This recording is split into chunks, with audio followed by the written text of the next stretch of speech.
All right, my name is Matthew Cooper. I'm the lead content designer on Heroes of the Storm.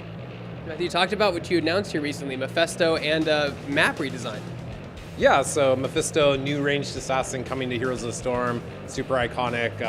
Luke Pinata, primeval character from Diablo 2, new awesome sustained damage mage in Heroes of the Storm, and Hanuman Temple, which is a battleground that we first introduced last year's Hanuman, our first Overwatch battleground, and got a lot of player feedback, and we were able to rework that into Hanuman Temple, which we're showing here, and feedback I've heard so far has been really positive.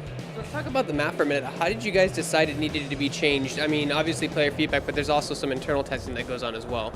Yeah, absolutely. We playtest everything we release in the game a lot, and then once it goes live, we get to play with players, we get to read feedback, collect data, so that's really awesome. And there was a lot of feedback that the payload mechanic was really cool, but we were drawing players' attention in too many different directions. They didn't know, should they be attacking their payload? Should they be defending? Should they be in lanes? There's just too much going on. So we really took that feedback to heart, figured out what we could do to fix it, and took the map offline and started working on it.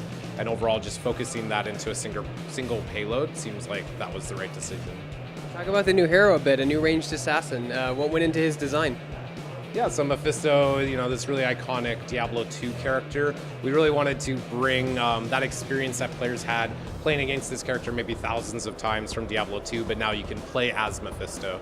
So looking for what kind of abilities he was doing in that boss encounter and seeing what we could bring into the game. He had like a Poison Nova ability. We couldn't quite do that because of Zool, our Necromancer, but we still wanted to play up that Nova kind of ring mechanic that you wanted to keep out of, and that's where we came up with Lightning Nova, and it's this really fun ability that just want to get in the middle of the enemy team, do a lot of damage, get your cooldowns resetting through his trait. Just this really fun gameplay loop.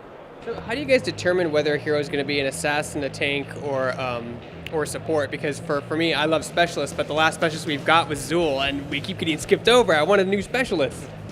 Yeah, specialists, well, I think Probius might have been the last one, but yeah, specialist for us is a bit of a weird category. It's kind of our grab bag for heroes that don't make sense in some of the other more popular categories, like a tank or a warrior assassin, that kind of thing.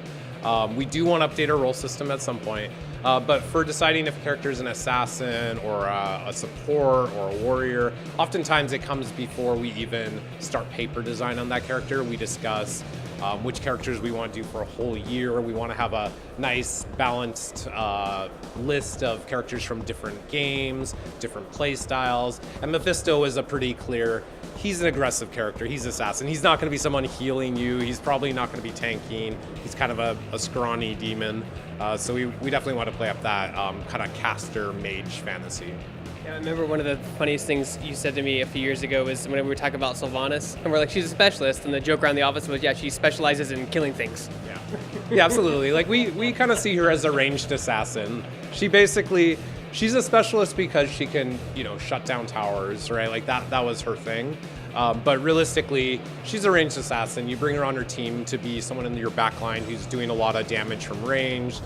She has some big combos she can do with her silence heroic and so on. So she's actually a character we'll probably take a look at some point also, just to even give her a little bit more teeth in those team fights. What does having limited timed events, such as the Luchador thing you did, and then the Cops one, and now the famous '90s cartoon that helped me keep away from power lines as a childhood, open up for you creatively when making this game? Yeah, we think it's awesome to be able to put together our content in kind of these themed releases, so players, when Mecha comes out, you and your friends get together, use all the skins and stuff like that. And recently we've been doing these events where you can, Echoes of Alterac was our most recent one, and you got to fittingly choose, either the Horde or the Alliance, right, and show your allegiance one way or the other, and have some awesome quests and rewards through that. We think it's just a really cool way for players to engage, get some free content, and just have fun, playing the game. How do you guys decide on what kind of theme or you want to do for these limited engagements? I think like the Echoes of Alterac was obvious. We knew this was the year for the World of Warcraft expansion, going back to that Horde versus Alliance theme, and with Alterac Pass being that iconic Alterac Valley tile set and battleground, we knew it was that was going to be Horde versus Alliance. But I think in general for like the Nexomania one, it's just finding something that makes sense for the theme, something that players can get behind. And so for that one, I think you choose either Lunara or Sonya and kind of get behind one of the sides. And we're definitely looking to explore more of that in the future as well.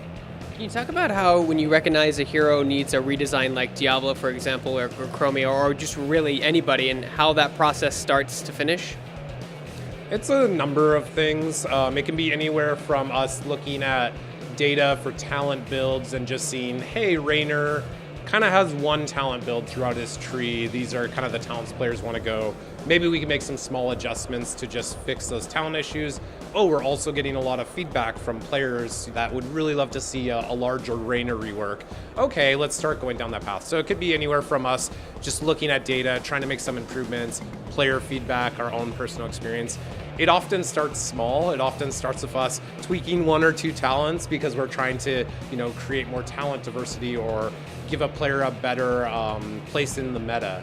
But then often it's, it branches into something a little larger, and then we want to embrace that and we want to make that kind of a moment and make that into a rework.